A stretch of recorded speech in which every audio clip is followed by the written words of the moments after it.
నమస్కారం STV news కి స్వాగతం. నా పేరు ఉషా. ఇక బులెటిన్ వివరాలకు వెళ్తే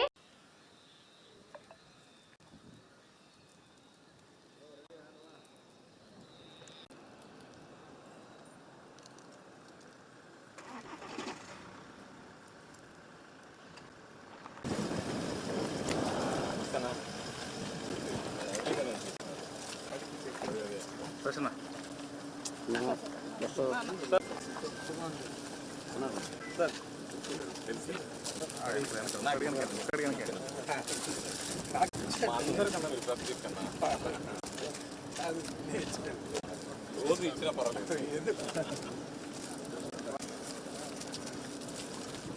మనమే ఉంది అందరూ దాడి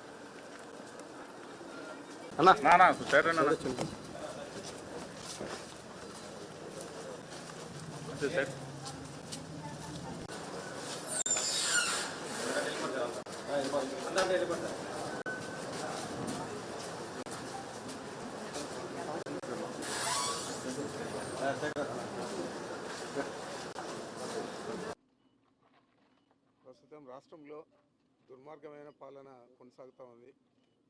చంద్రబాబు నాయుడు ఆయన కుమారుడు ఇద్దరు కూడా వైఎస్ఆర్ కాంగ్రెస్ పార్టీ నేతలను కార్యకర్తలను అందరినీ కూడా అనేక రకాల ఈ 2 సంవత్సరాలు ఇబ్బంది పెట్టారు. వాటిలో ఎక్కువగా అన్ని అక్రమం కేసులు పెట్టడం జరిగింది.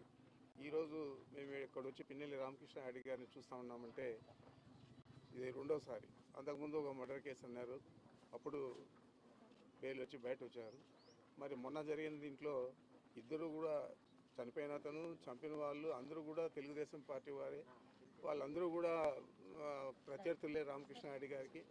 మరి అలాంటి వారందరూ కూడా చనిపోయిన అతని మీద చంపిన వాళ్ళ మీద కేసు పెట్టి అరెస్ట్ చేయాల్సిన పోనిచ్చి దాంట్లో కూడా రామకృష్ణారెడ్డి గారిని ముద్దాయిగా చేర్చారు, వాళ్ళ తమ్ముడిని ఇద్దరిని కూడా.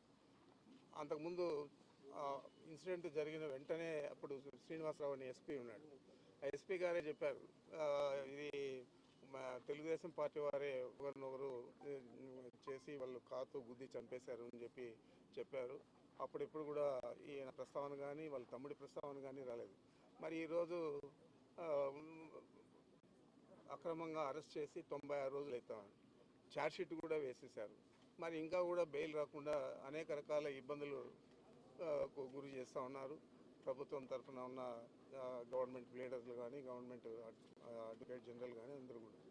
మరి ఇంత దురదృష్టకరంగా ఒక సీనియర్ శాసనసభ్యుడిని అక్రమంగా అరెస్ట్ చేసేదే కాకుండా ఛార్జ్షీట్ వేసిన తర్వాత 90 రోజుల తర్వాత బెయిల్ ఇవ్వాల్సింది పోనించి 96 రోజులు అయితే కూడా ఈ రోజు వరకు కూడా ఆయన్ను అక్రమంగా నిర్బంధించారు. ఆరోగ్యం కూడా ఆయనకు బాగా క్షీణించింది. దాదాపు షుగర్ లెవెల్స్ అన్నీ ఎక్కువైపోయి 9 కేజీలు మనిషి తగ్గిపోవడం జరిగింది. మరి ఈ విధంగా అక్కడ సరైన ఫుడ్ ఇవన్నీ కూడా అందించలేక ఆరోగ్యం కూడా క్షీణించింది. మరి ఇలాంటి పరిస్థితుల్లో వారికి మద్దతుగా మేము ఈరోజు వచ్చి కలవడం జరిగింది. నేను తప్పకుండా ఇది ఒక దుశ్చర్యగా నేను చెప్తా ఉన్నాను. దీనికి తగిన ప్రతిఫలం చంద్రబాబు కానీ వాళ్ళ కుమారుడు కానీ అనుభవించక తప్పదని చెప్పి నేను కరాఖండిగా తెలియజేస్తా ఉన్నాను. Thank you.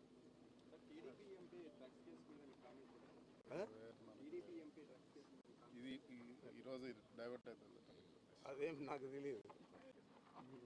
వైఎస్ఆర్ కాంగ్రెస్ పార్టీలో బలమైన నాయకులందరిపైన కేసులు పెట్టి వాళ్ళని జైల్లో పెట్టి ఈరోజు తెలుగుదేశం ప్రభుత్వం ఒక పైశాచిక ఆనందం పొందుతూ ఉన్నారు. అసలు పిన్నెల్లి గారికి ఈరోజు ఆయన అరెస్ట్ చేసిన కేసుకి ఏం సంబంధం? అసలు సంబంధమే లేదు.